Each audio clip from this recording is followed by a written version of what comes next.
Assalamualaikum warahmatullahi wabarakatuh. Waalaikumsalam.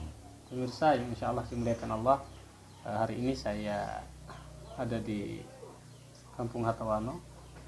Saya bersama-sama dengan Bapak Bahali.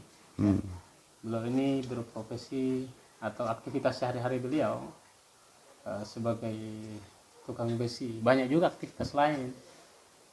Beliau juga berkebun, kemudian melaut. Di dunia pertukangan juga mungkin bisa ya. Bisa. Nah, itu banyak hal yang beliau bisa dikerjakan gitu. Jadi pada kesempatan ini kami akan bincang-bincang, ada mungkin satu kisah menarik khususnya berkaitan dengan beliau membuat parang pedang ya. Dan berbagai macam model lah gitu. Di depan saya ini ada 3 model.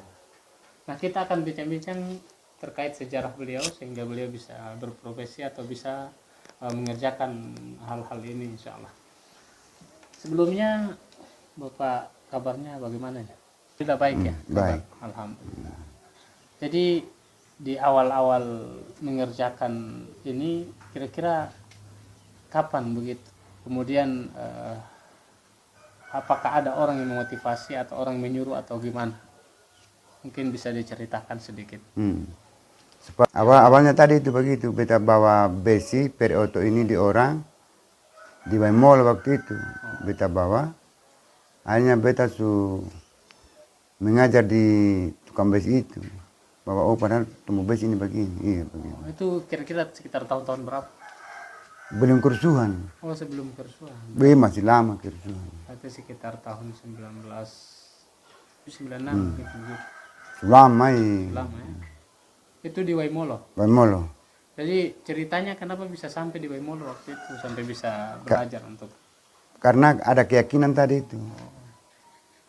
Daripada beta mau bawa di orang, lebih baik beta mau cipta sendiri barang ini. Tapi untuk bahannya belum ada. Oh, waktu itu belum ada. Belum ada. Nah, habis itu beta kumpul-kumpul dia alat-alat, palu-palu, gata-gata itu semua komplit, langsung beta bikin.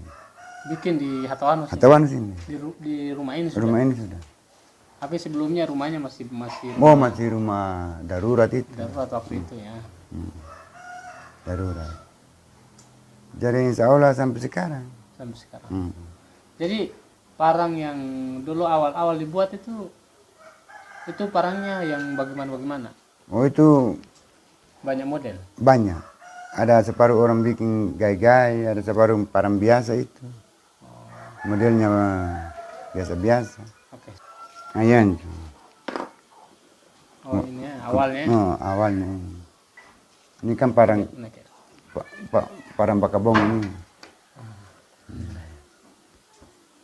Awalnya. Oh, jadi awal-awal itu bikin parang itu parang yang gai-gai ini ya? Iya. Ini ya, awal-awalnya. Awal-awalnya itu. Kemudian ini yang biasa ini. Yang biasa para kebun tuh. Untuk kebun ya, potong-potong. Pisau-pisau perempuan. Linggis-linggis. Jadi sejak tahun itu kemudian berjalan terus? Berjalan terus. Sampai sekarang? Sampai sekarang. Banyak juga orang yang pesan-pesan? Banyak.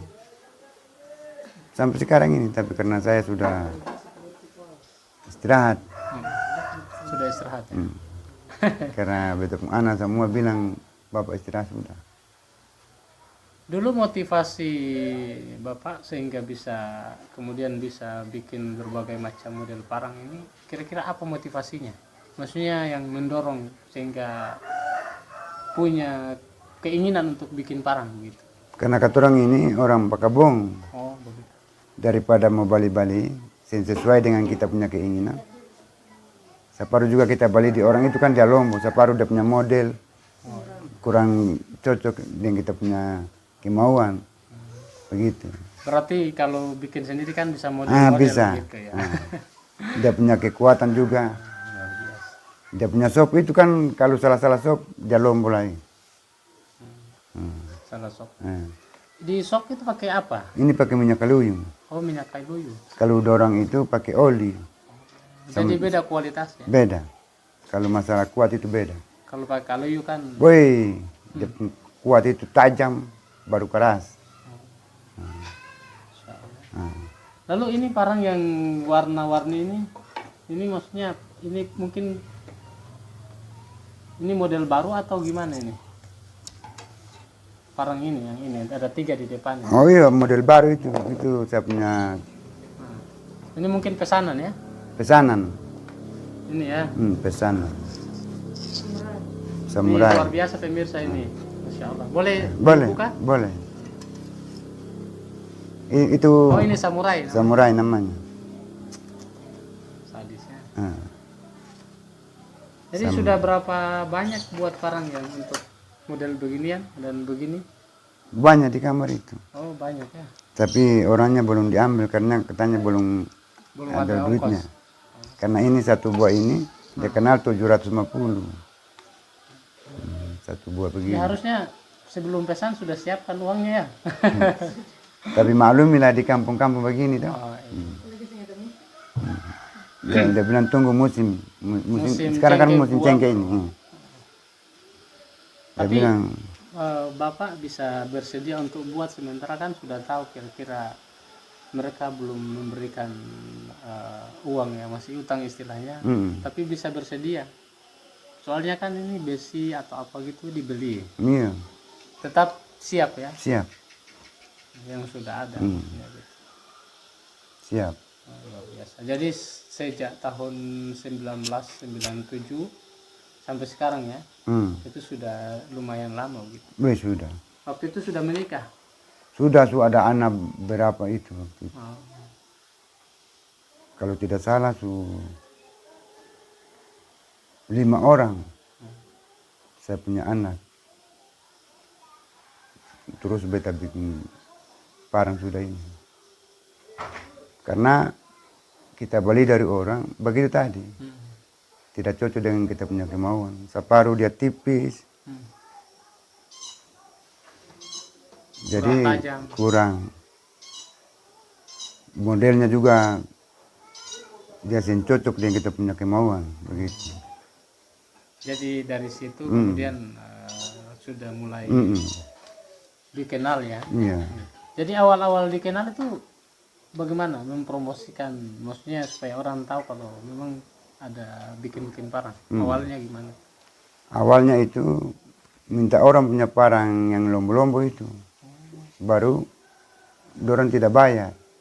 Itu promosi. Supaya orang tahu tuh bahwa untuk ini padahal dia sudah tahu bikin parang. Kualitasnya Jadi dorang baku bilang di tetangga-tetangga itu. Yang paling kuat sekarang ini parang di Antua itu. Oh bilang begitu. Bilang. Akhirnya Dong bapakku bilang begitu. Akhirnya sampai diburu sampai di mana-mana. Dong tahu bapak ini. Gitu. Jadi termasuk ini sebenarnya termasuk di zaman Nabi itu kan banyak juga yang membuat parang ya, Iya. membantu perjuangan. Lalu selanjutnya barangkali kira-kira karena Bapak sudah tua istilahnya, begitu. Ada generasi yang meneruskan atau bagaimana? Tidak ada. Tidak ada. Kalau saya punya anak tidak ada.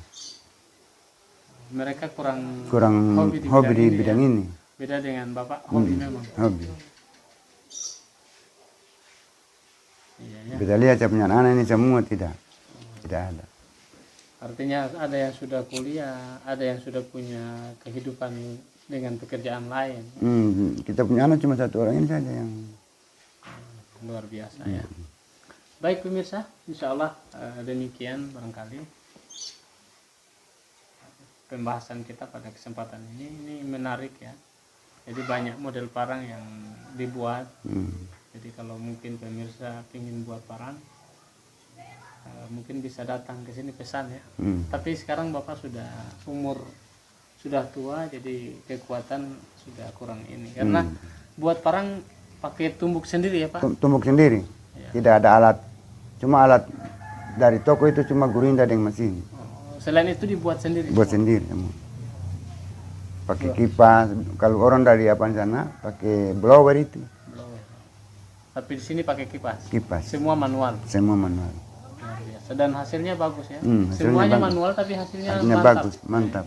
Orang suka semua. Pemirsa. Jadi orang suka ya. Hmm. Kemudian tajam juga.